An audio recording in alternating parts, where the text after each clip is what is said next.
usted ha escuchado los audios, entendemos, bueno, muchos de quienes están siguiendo este caso lo han escuchado completo y pues en algunos casos hay que decirlo con las palabras que son, pero repugna escuchar este tipo de interrogatorio. Doctor Egret, gracias, bienvenido.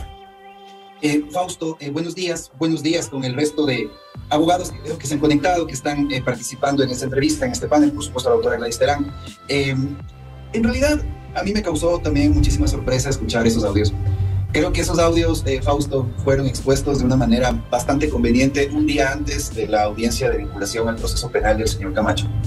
Creo que esos audios obviamente no hacen otra cosa que evidenciar una humillación por parte de este anterior abogado de la señora Jocelyn Sánchez a una dama, ¿no es cierto?, a una mujer que se somete más que a unas preguntas relacionadas con un caso en materia penal, a preguntas que están absolutamente fuera de lugar y que realmente no merecen ningún otro calificativo que no sea, pues, como usted ha dicho, son una entrevista que, o mejor dicho, unas preguntas que repugnan, que causan rechazo, que realmente están alejados total y absolutamente de la técnica jurídica.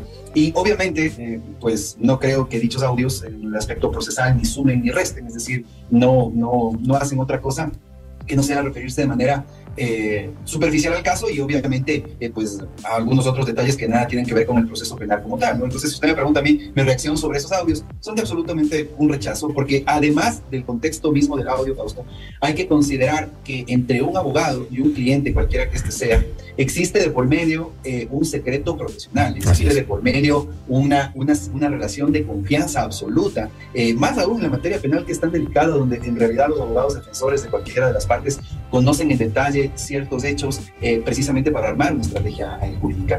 Por lo tanto, para mí, más allá del contenido, que obviamente no me voy a referir al mismo por respeto a Jocelyn Sánchez por ser la dama, por ser mujer, obviamente el tema de la revelación de un audio por parte de quien lo habría aparentemente grabado, que es este abogado al cual usted se ha referido, viola flagrantemente el tema del secreto profesional y es una situación que creo que ha merecido el rechazo absoluto de toda la sociedad. Ahora, doctor, usted decía al inicio de su intervención que a alguien le interesaba, incluso mostraba esta coincidencia, esta aparente casualidad de presentar o soltar este audio en redes sociales a través de algunos medios de comunicación, inclusive un día antes de la audiencia de vinculación del teniente Alfonso Camacho. Siendo así, ¿a quién le interesaba? Y siendo así, ¿en qué podía o en qué alguien pensó que podía cambiar el curso del proceso de la investigación? Porque con alguna intencionalidad lo habrán soltado.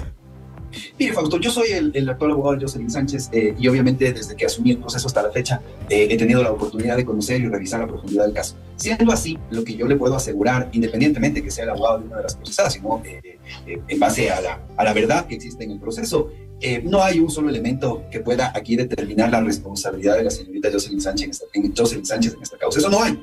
Eso yo ya lo expuse en la audiencia anterior de revisión de medida y obviamente estamos ansiosos de que llegue eventualmente una audiencia preparatoria de juicio, porque en realidad la investigación que efectuó la Fiscalía es una investigación desprolija, hay una investigación en la que no existen elementos contundentes contra Jocelyn Sánchez. Obviamente no me voy a referir al resto de procesados porque cada quien tiene su abogado patrocinador. De hecho está aquí una de las abogadas del señor Camacho, la doctora. Sin embargo, lo que yo puedo aseverar respecto a mi cliente es que no existen esos elementos. Y aquí, Fausto, lo que se trata es de ganar, entre comillas, o presionar un caso a través de los medios de comunicación, porque en realidad en las Cortes, que es donde se debería pelear esto y demostrar los hechos, estoy seguro que la acusación fiscal no tiene absolutamente nada. Listo, doctor. Nos vamos a conectar de nuevo con usted, pero manténganos, por favor, en línea. En este momento hacemos contacto con la doctora Gladys Terán, abogada del teniente Alfonso Camacho, quien ha asumido hace poco la defensa del teniente Camacho y pues quien esta semana ha sido vinculado al proceso. Doctora Terán, gracias por estar con nosotros. Muchas gracias y buenos días con todos los colegas presentes y con la ciudadanía. Mire, el señor abogado Egret acaba de decir algo que realmente deja en el aire muchas cosas que a mí no me parecen. Acaba de decir que se escuchan los audios convenientemente un día antes de la audiencia del teniente Camacho. Pues quisiera aclararle que para nosotros también fue una sorpresa en la noche escuchar tamaña barbaridad, diría yo, aparte de lo que dijo Fausto, que repugna. Realmente es inconcebible que un profesional, no, un ser humano, mucho menos un profesional del derecho haga difícilmente esa es una actuación profesional, así es. De grabaciones, o sea, yo creo que solamente una gente que no tiene escrúpulos puede hacer eso en contra de un ser humano y mucho más de una mujer.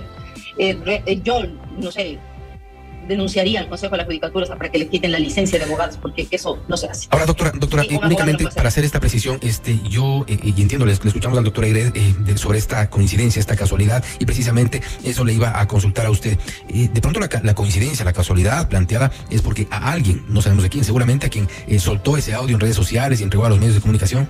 le podía interesar o podía pensar que le interese, no necesariamente a Camacho en este caso, pero de pronto a alguien para restar credibilidad, por ejemplo, a la versión de Jocelyn Sánchez, por ejemplo, para incluso atacar la reputación de la cadete ahora detenida. Seguramente no, y entiendo yo, el doctor Egret no se refería a una intencionalidad de parte de la defensa, eventualmente, de Alfonso Camacho, pero hay una coincidencia, hay una relación de tiempo importante a tomar en cuenta.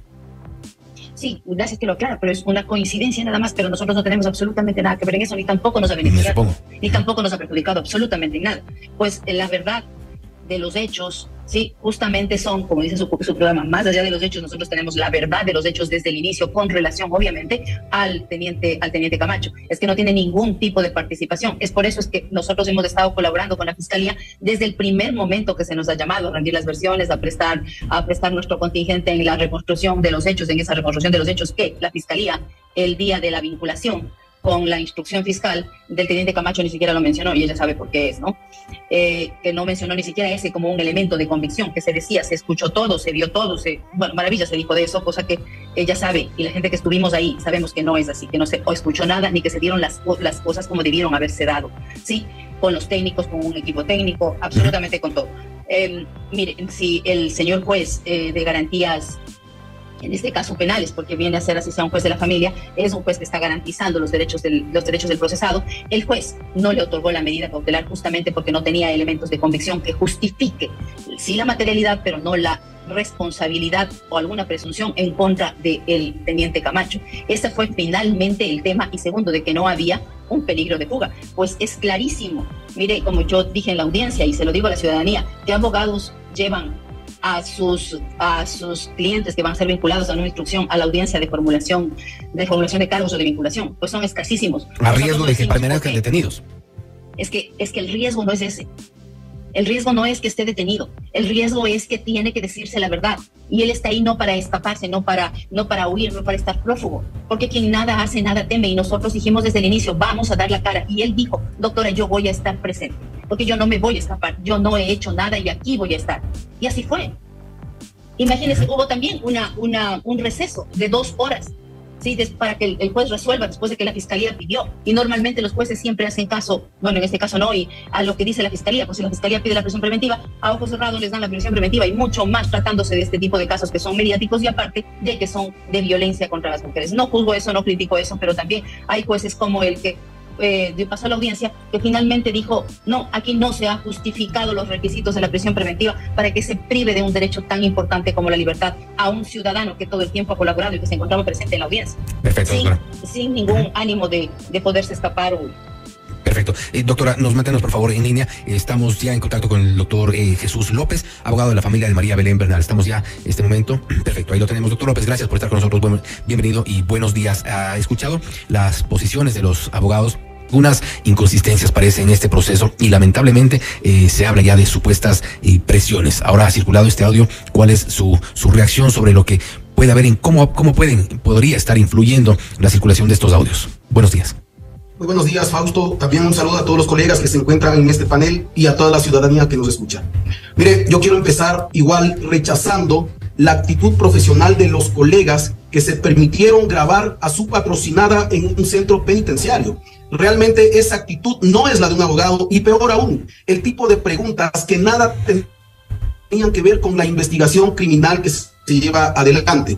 Concuerdo en que definitivamente estos profesionales del derecho deberían ser investigados por el Consejo de la Judicatura para establecer las sanciones que ameritan. Esto no puede suceder, esto no debe volverse a repetir. Ahora, haciendo algunas puntualizaciones, el doctor Gonzalo Realpe no fue el primer abogado de la cadete Jocelyn Sánchez. Así es, fue el doctor Burbano. El primer abogado de la cadete fue el doctor Alejandro Burbano. ¿Sí? Él fue el primer abogado. Así es. ¿Qué es lo que nos ha dicho el doctor Realpe en este espacio? Que cuando él asume la defensa de la señorita cadete desplazando al doctor Alejandro Burbano, la señorita cadete le ratifica lo que había dicho en la versión inicial. Y eso es interesante porque posteriormente del doctor Realpe asume la defensa el doctor Henry Moscoso, el doctor Juan Aldaz, y pues es ahí donde se ocurre esta grabación, y es lamentable en el espacio que escuchamos, que se reprodujo, donde él incluso le dice a la cliente que debe presentarse deprimida con ideas suicidas, empezar a hacer drama. Eso es lo que hemos escuchado en el audio, ¿no? Finalmente, Como ha dicho el doctor Egret, realmente esos audios ni restan ni suman a la investigación que se lleva adelante por el presunto delito de femicidio de María Belén Bernal. Realmente esos audios no son elementos de convicción. Así es. No ameritan ni siquiera ser agregados al expediente fiscal. Realmente esos audios no suman, no restan, pero no obstante confirman todo lo que nosotros ya sabíamos.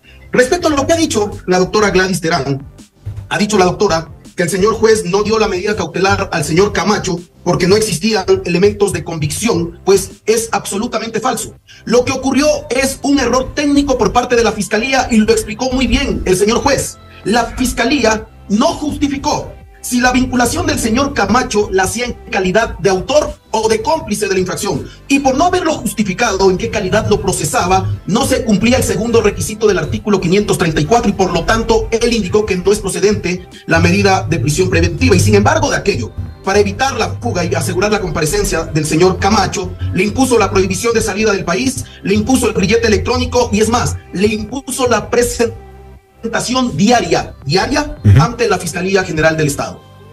Doctor López, creo que es importante en este momento la respuesta por parte de la doctora Gladys Terán, y yo creo que es importante, por ejemplo, hacer esa puntualización. El doctor López ha dicho, doctora Terán, que fue un error técnico de Fiscalía y que esto terminó pues en no haber encontrado elementos, pero básicamente es lo que obra del proceso. Doctora Terán, el micrófono, por favor. Permítame decirle con todo respeto al señor abogado López que no son así las cosas.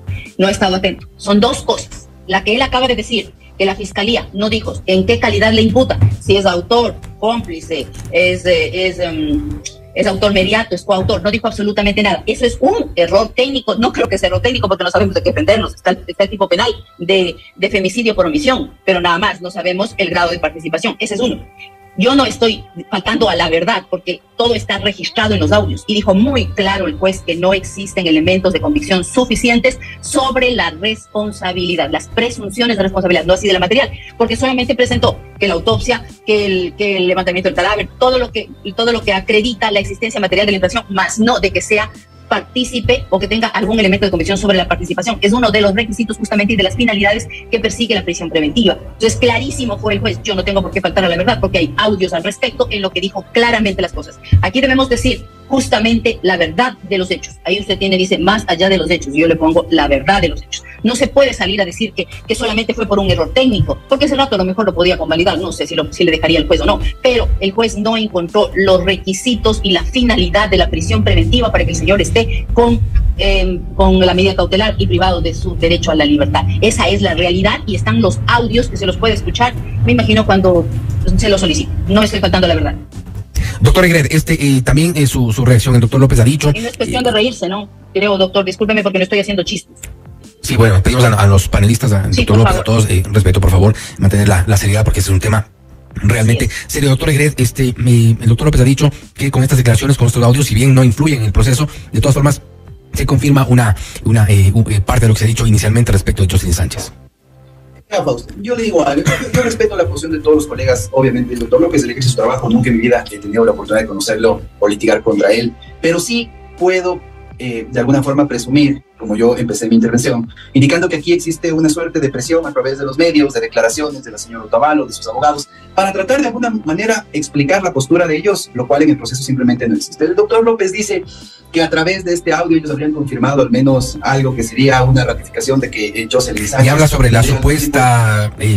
recomendación de que dramatice, de que empiece a mostrar ciertos signos de depresión. Fausto, entenderá que esa es una conversación de este abogado moscoso, en la que yo no tengo nada que ver, ni tengo por qué responder por las declaraciones de este individuo. Ni procesalmente tiene ningún tipo de crédito. Sí, ninguno. Lo que yo sí le puedo asegurar a usted, ¿no es cierto?, es que más allá de las declaraciones de la señora Otavalo, más allá de las declaraciones que en este momento le escucha al doctor López, ¿no es cierto?, es que dentro del proceso usted no va a encontrar jamás, Fausto, una pericia, un documento o un testimonio que le ligue a Jocelyn Sánchez con la muerte de la señora Bernal. Es decir, ella nunca ejecutó ningún acto material tendiente a causar la muerte o colaborar para causar la muerte de alguien. Lo único que se habla de Jocelyn Sánchez hasta el momento, Fausto, que estamos cerca de terminar la instrucción fiscal termina el 16 del próximo mes, es que vamos a hablar sobre los audios alrededor de ella, vamos a hablar sobre el cambio de las versiones, que ese es un derecho de ella, vamos a hablar sobre este tipo de declaraciones de algún anterior abogado, en fin, de todo eso podemos hablar, Fausto. Pero yo sí conmino públicamente, ¿no es cierto?, a que se diga ¿Cuál es el testigo que ha visto a Jocelyn Sánchez colaborando supuestamente con el señor Cáceres para cometer un crimen? Ya, eso no hay. ¿Cuál es la pericia, no es verdad, que pueda determinar algún vínculo entre Jocelyn Sánchez y el cuerpo de la señora Bernal? Eso no hay. Entonces, Fausto, usted comprenderá que aquí estamos a pocos días de que se acabe la instrucción fiscal y nadie duda, pues nadie puede poner en tela de duda que efectivamente se ha cometido un crimen porque hay un cuerpo y que corresponde a la señora Bernal. Pero de ahí a que existan elementos investigativos de cargo que le liguen a Jocelyn Sánchez con la comisión de esa infracción, eso no existe en el proceso. Perfecto. Podemos hablar de absolutamente todos los temas. El abogado López puede decir que sí, que Jocelyn Sánchez ha cambiado su declaración, en fin, pero más allá de eso no hay. Y le voy a recordar una cosa importante, Fausto, a la ciudadanía, sobre todo, y es que lo único que tiene la acusación, que en este caso está representada por el señor López, y lo único que tiene Fiscalía, son las propias declaraciones, tanto del señor Camacho como de la señorita Jocelyn Sánchez, que en su momento rindieron versiones en esta causa. Pero le digo algo, ante una eventual audiencia de juzgamiento, que espero no lleguemos a esa etapa, pero si llegáramos a esa etapa, hay que recordarle a la Fiscalía que obviamente es un derecho del procesado guardar silencio y no declarar. Es decir, más allá de las versiones que se hayan rendido en Fiscalía hasta este momento, sean contradictorias o no, ese es un derecho del procesado decir lo que el procesado considere. ¿Sí? A nivel de una audiencia de juicio, no pueden ser obligados a declarar. Por tanto, Fausto, si lo único que tiene la Fiscalía o lo que considera la familia de la víctima es la propia declaración de la procesada, es bueno que sepan que ante una eventual audiencia de juzgamiento ese elemento no existe. Porque es un derecho del procesado guardar silencio y simplemente no referirse a estos hechos. Existe una prohibición expresa de manera constitucional que prohíbe la autoincriminación. Entonces, si ese es el único elemento, porque es de lo único que hablan, que Jocelyn Sánchez dio una versión que luego se ha contradecido, es importante que sepan que más allá de cualquier versión que haya rendido, ante una eventual audiencia de juzgamiento, simplemente no cabe ningún tipo de versión ni declaración del procesado. Perfecto, doctor Egres, más adelante haremos una lectura a propósito de estos cambios de versión y también de las declaraciones de Elizabeth Otavalo en este caso, porque se ha dicho mucho sobre el cambio de versiones, sobre supuestas versiones en las cuales se han retractado los ahora procesados, pero vamos a analizar esto más adelante, después del corte. Gladys Terán, nuevamente nos conectamos con usted, es abogada del teniente Alfonso Camacho. Hemos escuchado las posiciones del resto de los abogados de la defensa técnica de los distintos procesados. ¿Y qué podemos esperar de aquí en adelante? Porque bueno, todos hemos coincidido, al menos creo que en eso coincidimos todos, en la necesidad de un juicio justo. Pero usted ha escuchado también las declaraciones de Elizabeth Otavalo, quien ha hecho algunas puntualizaciones, por ejemplo, respecto de supuestas cambios de versión, o ha dicho incluso que el teniente Camacho se retractó en su versión, poniendo un poco en duda lo que se ha practicado hasta el momento. Gracias, Fausto. Mire, con todo respeto, yo entiendo por el dolor que vive la señora, pero la señora dice tantas cosas que no son ciertas, ¿sí? O sea, si usted le escucharía, hasta ayer me indignó igual decir que como que qué pagaría el señor teniente Camacho, que qué pagaría la policía para dar ese resultado. ¿Cuánto costó? Se preguntaba. Es cuánto le costó, decir. ¿Sí? No decía qué costó, cuánto le costó. Entonces hay que tener, perdóneme la expresión, pero sí hay que tener un poquito de caridad con la ley. No se puede coger y ensuciar a una policía, no ensuciar a una persona, ni sobre todo a la administración de justicia. A un juez que porque no hace lo que la Fiscalía quiere o porque la señora Otavalo quiere, ya les costó algo. No, aquí se está jugando algo muy importante que es la justicia. Y como le dije en algún momento, Fausto, que paguen los que tienen que pagar. No las personas que la señora Otavalo o el señor abogado, con todo respeto de la señora Otavalo, quieran que sea, si no es a Raimundo y todo el mundo, sino los que tienen realmente una responsabilidad, que tengan un solo elemento de convicción, no hay uno solo, ¿sí? Y mire, ¿qué es lo que acaba de decir el señor abogado? López. Doctor Egret. No, sí. Ahora, él es abogado de Jocelyn Sánchez, que está procesada. Nosotros somos abogados del teniente Camacho, que también está procesado. Pero nosotros no nos vamos a coger al derecho al silencio. Nosotros vamos a responder como hemos respondido. En la Fiscalía, en las dos, primero en la instrucción fiscal y luego en las investigaciones, siempre hemos estado participando como testigos, ¿sí? En ningún momento ha habido retractación del teniente Camacho. Él siempre ha dicho la verdad, textualmente, inclusive. Mire, o sea, son cosas ciertas que a lo mejor no tiene por qué salir a la luz. El día de la reconstrucción de los hechos, a él se le hizo 2 entrevistas. La una, el perito criminalístico dijo, no tiene valor porque no estaban aquí los señores abogados de la señora Otavalo y tiene que estar presentes. Ya no le puede volver a hacer repetir con el cansancio que tiene. Pues sí, tiene que volver a repetir. Y en las 2 repeticiones dijo lo mismo. Entonces, si hacemos un test, inclusive el juez que tiene la obligación al momento de valorar, el momento que tenga que valorar, hacer un test sobre el tema de la credibilidad, se va a dar cuenta de que él en todo momento se ha mantenido con la misma versión, no se ha retractado. Ahora que se quieran referir a entrevistas que no tienen ningún valor jurídico ni tampoco constitucional, no podemos hacer nada al respecto, pero en este momento, ¿no? Pero si es se llamaría a juicio, que yo considero que al menos en el caso del teniente Camacho no va a ser absolutamente nada, porque el juez va a analizar exactamente cada uno de los elementos de convicción que aporten sobre la participación. Ahora no sabemos todavía de qué participación será, no sé si va a reformular cargos, no sé qué pase con la fiscalía, porque nosotros no sabemos si somos, qué grado de participación tenemos. Sí, finalmente se imputó, se procesó, pero no se dijo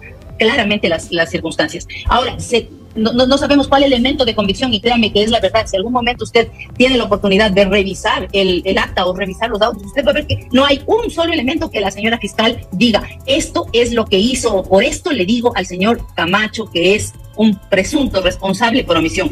Mire, él o cualquier persona que tiene el deber jurídico de impedir un acontecimiento, sí, es en ese momento mismo para proteger el bien jurídico, en ese momento en que se cometen los hechos.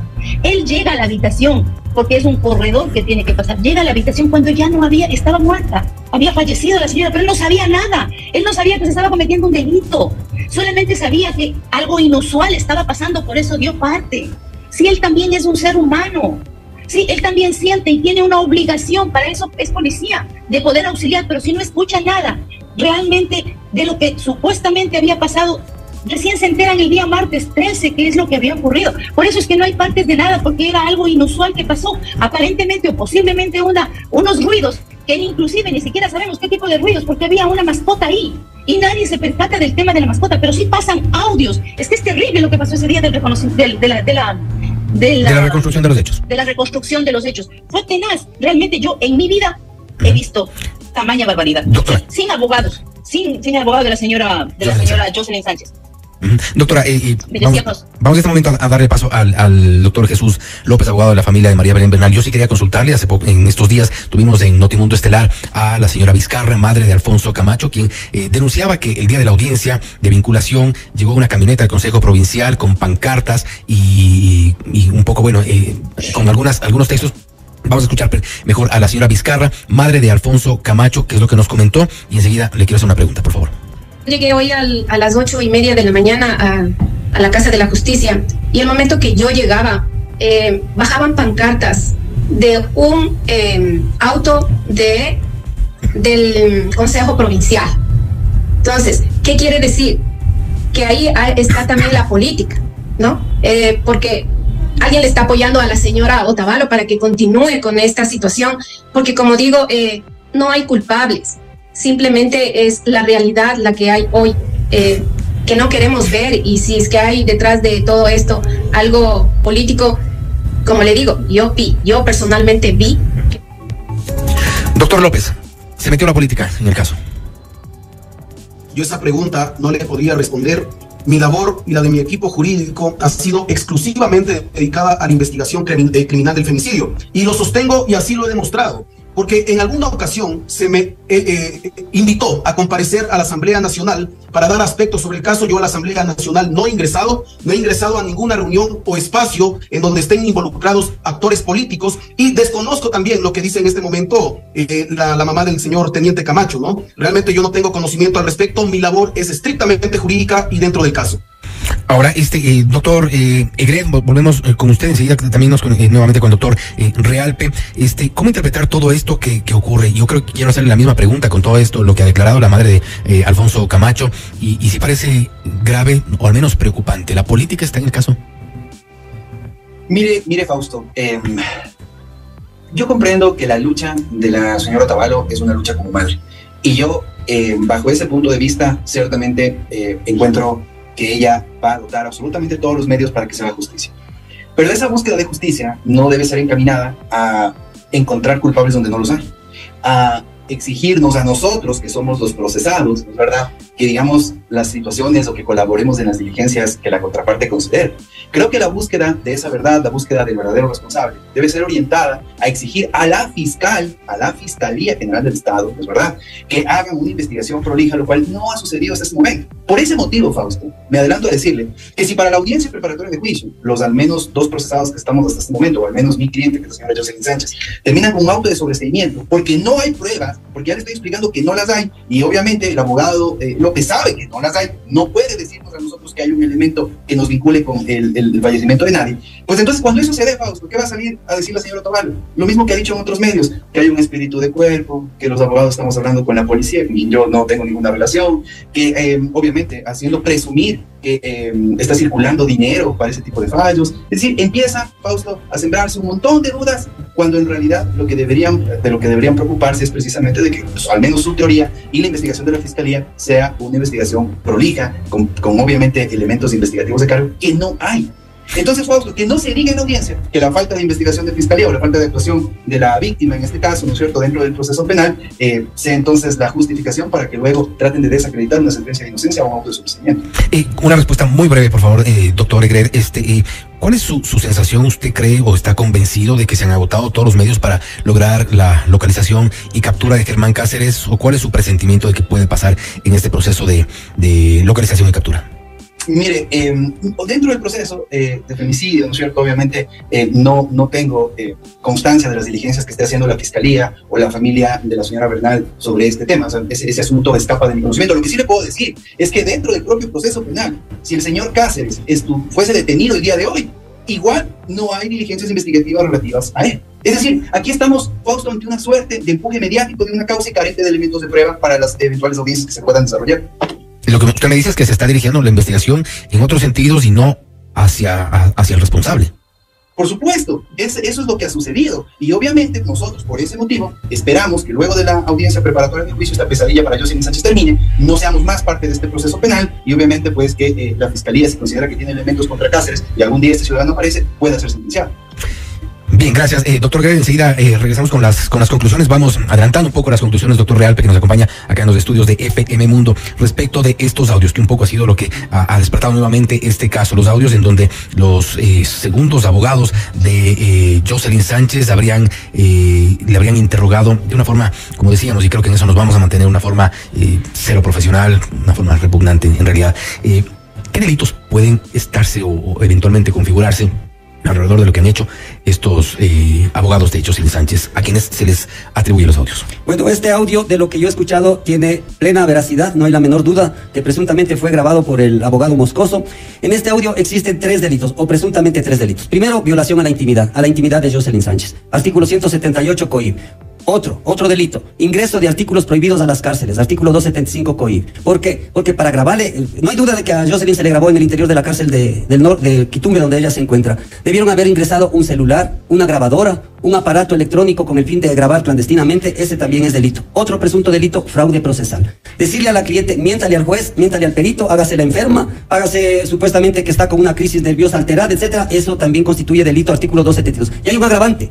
El agravante de que Jocelyn Sánchez es una persona vulnerable de acuerdo al artículo 35 de la Constitución, porque ella es una persona privada de la libertad. El artículo 47 del numeral 9 del Código Orgánico Integral Penal, entre las agravantes manifiesta las personas que tienen una situación grave, es decir, están detenidas, privadas de la libertad. Estas 3 presuntas infracciones, tiene que Fiscalía ya inmediatamente, ya tiene la noticia crímenes, que es el audio, ya tiene la noticia, acabando esta entrevista, Fiscalía General y la Fiscalía Provincial de Pichincha ya tiene la noticia crímenes, debe iniciar inmediatamente una acción en contra de los presuntos autores de estas 3 infracciones, que son los abogados Moscoso y el abogado Aldaz, y dar claridad al proceso. Es decir, ya no permitir que a la cadete Jocelyn Sánchez le visiten pseudos abogados o abogados con otros fines, no con el fin de defenderle, de sacarle en libertad, sino con fines protervos, justamente para evitar que se reluzca, que se aclare la verdad en este proceso penal. Y sin descartar las acciones que pueda tomar el Consejo de la Judicatura también al respecto. Insistimos al doctor Henry Moscoso, al doctor Aldaz, la invitación está hecha para cualquiera de nuestros noticieros, inclusive para este espacio lo hemos hecho, hemos escrito mensajes, los hemos llamado, pero insistimos en que tenemos la necesidad de tener su versión sobre lo ocurrido. Vamos ahora con las conclusiones, ya se nos acaba el tiempo, doctor Jean-Paul Egrer, abogado de la cadete Jocelyn Sánchez. 30 segundos, por favor, sus conclusiones, un poco, cuál es la expectativa que tiene de aquí en adelante en lo que reste del proceso. Gracias, Fausto. Bueno, mi conclusión sobre todo es decirle a la familia de Jocelyn Sánchez, decirle a la ciudadanía que nosotros como abogados en esta causa no descansaremos hasta que se ratifique su inocencia. Ella es una mujer inocente. Ella aquí ha sido víctima de una campaña mediática, ella aquí ha sido víctima de una presión por parte de la señora Otavalo, ella aquí ha sido víctima también de este mal elemento como abogado del señor Henry Moscoso. Ella aquí termina siendo una víctima también de estas circunstancias. Si ella en algún momento merece un juicio de reproche, no es un juicio de reproche que le corresponde ni a la ciudadanía ni a los medios de comunicación, peor aún, un juicio de reproche legal. Ella aquí es una mujer inocente, injustamente procesada, privada de su libertad, Fausto, obviamente por estas presiones, sin ningún elemento, y lo único que yo aspiro es que luego de la audiencia preparatoria de juicio con un auto de sobreseimiento, demos por finiquitado este asunto, porque ella es una mujer inocente. Doctor Alegret, gracias. Vamos con el doctor Jesús López, abogado de la familia de María Belén Bernal. 30 segundos, por favor, su conclusión. ¿Se está desviando o no esta investigación quizá en contra de terceros y no hacia donde se debe? La investigación no se está desviando, se está procesando a las personas que ameritan ser procesadas. Desde un inicio se indicó que se iba a actuar de forma pragmática y completamente objetiva, y yo considero que así se ha llevado el proceso. No se ha vinculado por vincular a las personas que nada tienen que ver en este asunto. Yo creo que están vinculadas a las personas que ameritan, y obviamente impulsaremos nosotros la acusación particular en contra de estas personas para evitar que este caso quede en la impunidad, y si avanzamos pues a tribunales, pues ahí es donde nosotros demostraremos la culpabilidad de estas personas. No obstante de aquello, yo creo que también el señor juez que lleva esta causa ha actuado de forma completamente garantista. La decisión, por ejemplo, de no darle la prisión preventiva al señor Camacho, yo considero desde el punto de vista jurídico que fue la correcta. Hubo un error técnico, un error que cometió la fiscalía, tal como lo cometió la doctora Gladys Terán, quien se olvidó, por cierto, de presentar los documentos que avalaban el argumento que ella dio para que no se le otorgue la prisión preventiva al señor Camacho. Yo creo que si en su momento el señor juez da el sobreseimiento, pues lo hará en uso de sus atribuciones, no por presiones. Ha demostrado el señor juez que es garantista, y pues yo confío también en la justicia. Doctora Terán, por favor, su respuesta y conclusiones, por favor. Le han dicho que se olvidó. Gracias. No se preocupe. El tema, voy a empezar por último. Dice que me he olvidado. Pues me acordé de que ya la Corte Constitucional ha dicho que no se necesita probar el arraigo. Así es que ese es el tema. En respeto a las sentencias de la Corte Constitucional. Vamos con lo otro. Y dice que no se está desviando el tema de la investigación. Pues sí se está desviando. Se está desviando hacia personas inocentes. Y se está desviando porque no están procesadas o no se le estaba procesando a las personas que, con todo respeto, la señora Otavalo quiere que estén procesadas, porque ella dice que no está conforme y no está de acuerdo con lo que está pasando. Entonces hay que darle la razón y hay que darle la conformidad a la señora y al señor abogado. Entonces la fiscalía no debe caer en ese juego. Por último, nosotros confiamos en una justicia capaz, independiente, imparcial. No nos olvidemos que la independencia de los jueces es un derecho de todos y cada uno de los ciudadanos, y esa independencia tiene que ser principalmente externa y luego interna. Señores jueces, ustedes deben juzgar de acuerdo a los elementos de convicción que presente la Fiscalía, sin ninguna presión. Con todo respeto, es un caso más de la Administración de Justicia. No tiene ni más ni menos que cualquier otro delito. Sí, debe juzgarse, no porque es este delito, sino debe juzgarse como todo un juez y como toda la Administración de Justicia. Así tiene que ser y así ha sido. Un caso igual que cualquier otro caso. Si tiene los elementos de convicción, pues se llamará a juicio. Si no los tiene, yo estoy segurísima que el señor juez, como garantista, sabrá decir no, señor juez y Administración de Justicia. Algún día me decían a mí que no te tiemble la mano para condenar y que tampoco te tiemble la mano para decir inocente. Esperamos que no le tiemble la mano a la Administración de Justicia. Perfecto, y que sea un juicio justo, doctor.